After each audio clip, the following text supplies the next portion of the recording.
quem já é pensionista vai ter aí esse prejuízo do aumento das alíquotas previdenciárias. Teve uma vitória importante também da mobilização dos sindicatos, né, na aprovação das alíquotas. Qual que foi a proposta inicial do governo? Alíquotas de 13% a 19%, tá? O que passou? Passou alíquotas de 11% a 16%. Então, a depender da faixa da remuneração, incide um percentual da alíquota, que na média geral, o que passou ficou mais ou menos uma alíquota efetiva de 13,46%. Mas claro que vai depender da faixa. Então, terão alíquotas efetivas dessa primeira faixa, que será de 11%, e para quem já está na última faixa, essa alíquota efetiva pode chegar a 15,45%, a depender do valor da remuneração do servidor. Então, o que passou foi isso. A alíquota de contribuição previdenciária, como eu disse no início, o artigo 9º do PLC, ele vai começar a vigorar daqui 90 dias. A partir de 90 dias da data da publicação do PLC, já serão implementadas essas novas alíquotas de forma progressiva, né? Outra situação que foi bem prejudicial que eu comentei para vocês é isso, que para aposentado e pensionista, se antes ele só contribuía com o que ultrapassasse o teto do regime geral, agora vai começar a incidir essas alíquotas progressivas de 11% a 16% a partir de 3 salários mínimos. Então, para muita gente que já é aposentado, pensionista, vai ter redução remuneratória daqui 90 dias, né? Vai ser assim um grande impacto em momento de pandemia. A gente sabe que em vários municípios mineiros, inclusive os menores, é o aposentado que é arrimo de família, o pensionista que movimenta a economia local. Esse trabalhador, esse aposentado, esse pensionista, daqui 90 dias, provavelmente vai se surpreender aí com a diminuição dos seus proventos, da sua pensão, por conta da tributação maior, né? Vai ter uma redução remuneratória pelas vias da tributação. As alíquotas incidem sobre faixa de incidência, né? Já expliquei isso. Deixa eu ver se tem mais alguma coisa interessante. Uma coisa interessante que passou também. Quando o beneficiário ele for portador de doença incapacitante, né? Essa alíquota da contribuição previdenciária, ela só vai incidir sobre os proventos que ultrapassam o regime geral da Previdência Social. Então, quando for uma aposentadoria por invalidez com doença incapacitante, vai ter esse benefício aí de não incidir acima de 3 salários mínimos, mas acima do teto do regime geral. Novas regras de pensão por morte. Pensão por morte, as novas regras são muito piores, né? Antes, os servidores mineiros eles conseguiam ter pensão de forma vitalícia e com 100% do benefício. Então, como que era calculado? Até o teto do regime geral, eu tinha direito a 100% da média, e o que ultrapassasse o teto do regime geral fazia aquela média de 70%. Mas chegava um benefício bem gordinho, né, no final lá da média do cálculo. Agora, o que acontece?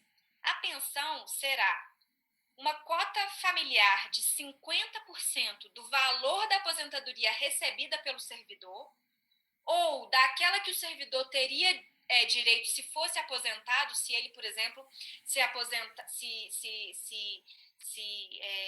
aposentar por uma aposentadoria incapacitante, né, com uma regra de aposentadoria por invalidez que não seja decorrente do trabalho, que não seja acidente do trabalho, e ele teria direito só a 60% do benefício.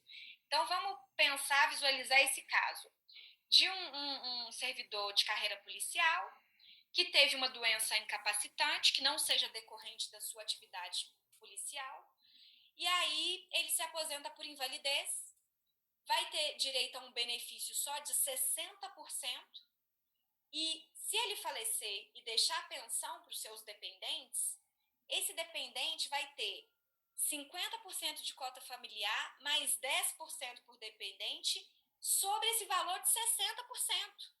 Então, olha o tanto que vai reduzir a pensão de um beneficiário que eventualmente tivesse um servidor lá que tivesse aposentado por invalidez no serviço. Então, vai ter uma redução drástica nessas pensões. E aí o cálculo é o seguinte: 50% de cota familiar, e aí o cônjuge, a companheira, o companheiro tem 10%, o filho menor tem mais 10%. Então, eu sou uma companheira de um servidor falecido. Terei pensão de 50% mais 10%. O valor do benefício vai ser de 60%. Se eu tenho um filho menor, chama mais 10% da cota dele, 70%. Mais um filho, mais 10%, 80%. Mais um filho, 90%. Mais um filho, 100%. Se o filho fica maior, ele leva os 10% dele embora. Esses 10% não são reversíveis para o bolo familiar. Então, isso vai resultar que a esposa, o esposo, o companheiro, a companheira, se não tiver filhos menores, vai receber só 60% do benefício. Então, são regras muito prejudiciais. Para a pessoa com deficiência, tem uma regrinha um pouquinho melhor, porque garante 100% da cota até o teto do regime geral, se o dependente é uma pessoa com deficiência. E para as carreiras policiais, se o falecimento do servidor decorre da atividade policial, também garante para o cônjuge ou companheiro pensão integral e vitalícia, mas só a pensão decorrente de falecimento de atividade policial. Se forem outros motivos de falecimento, entra nessa regrinha geral de 50% de cota familiar, mais 10% por dependente, tá?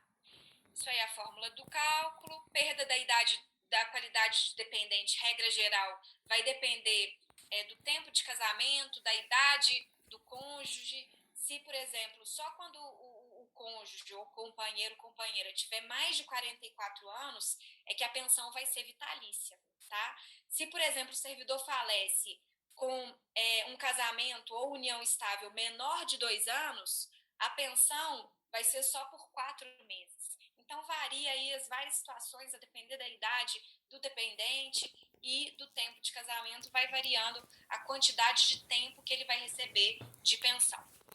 Acumulação de benefícios. Pode acumular cargos acumuláveis, por exemplo, um cargo técnico e um de professor, 2 cargos da área de saúde, esses benefícios continuam sendo acumuláveis.